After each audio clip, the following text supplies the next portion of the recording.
And I want to say that my Midnight in Paris review is going to get canceled because I won't have time to do that tomorrow. Forget what I said back there. I always have time. And I'm on summer for God's sake right now. Sorry if I had to brag on that. But I'm also a high school graduate. Sorry if I had to brag again. As John from the Flick Pick would say, I know, I'm an ass.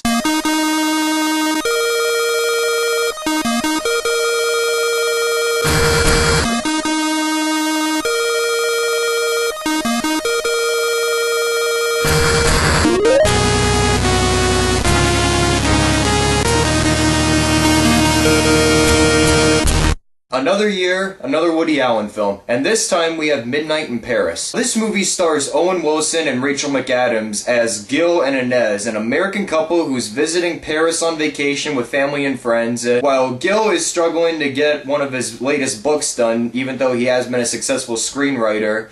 His wife keeps on pestering him to get more involved in plans for their upcoming wedding, of course. But Gil really starts to fall in love with the beauty of the City of Lights itself. After one night where he decides to not go out with his wife and their friends, he just strolls off to the side in a street in Paris, and he gets picked up in this cab by these mysterious strangers. And before you know it, he gets thrust back to 1920s Paris, where he meets a bunch of historical figures like Ernest Hemingway, F. Scott Fitzgerald, and Gertrude Stein. And what sets off from this adventure is a fantasy romantic comedy that involves Gil trying to decide whether it's better to live a life in reality or just long for going back to nostalgia times, like the Golden Age, of course. Now, to tell you the truth, I wasn't even looking forward to seeing this movie because technically I have not seen any of Woody Allen's movies in my life. But when I finally went to go see this, oh my god, this is without a doubt the best movie I have seen all year. I was enthralled by every second. Owen Wilson does a great job filling in the shoes of yet another typical Woody Allen character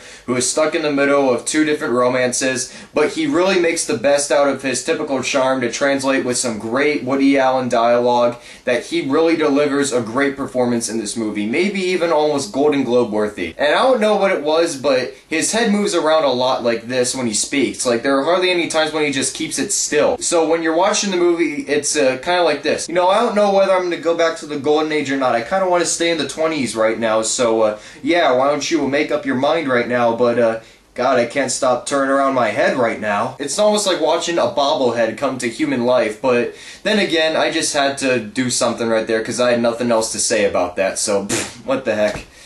Yeah, I suck. Rachel McAdams does a good job at branching out from her usual comfort zone of playing perky characters and instead plays a total bitch in this movie, but she really nails down the character to what it's been written for anyway. But the best acting I think that comes from this movie is from the people who play the historical figures. You got Kathy Bates playing Gertrude Stein, Tom Hiddleston and Alison playing F. Scott and Zelda Fitzgerald, Adrien Brody in a surprisingly funny cameo as Salvador Dali. I hope I said that right. Wait, let me look right here. Yes, I did.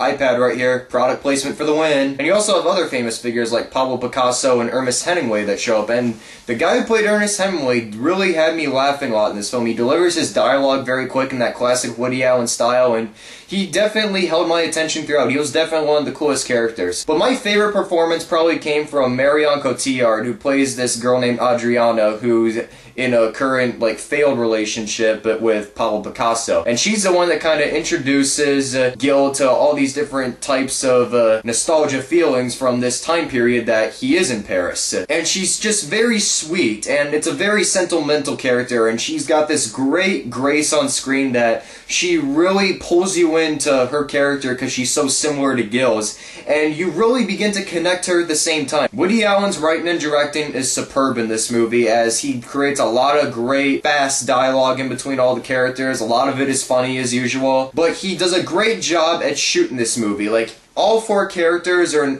how many characters are on screen, the camera just follows all of them. Usually when you're in a movie, you're seeing the screen between these two people talking, and it cuts from one person talking to the other, and just keeps on going back and forth.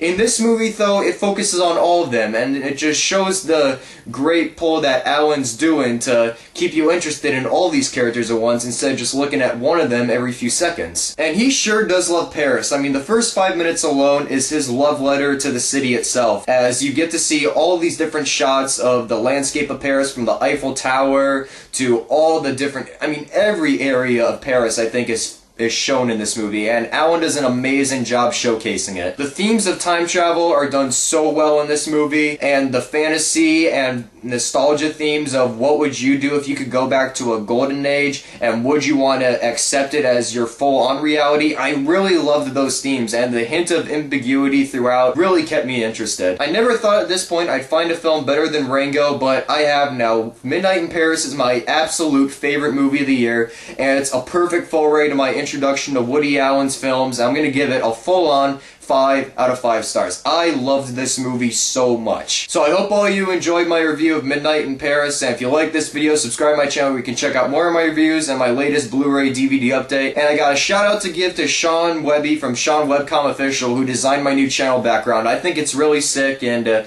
want to thank you again for that. So in the meantime, I'm Tyler from Cali Kirk Reviews, and I'll see you guys later.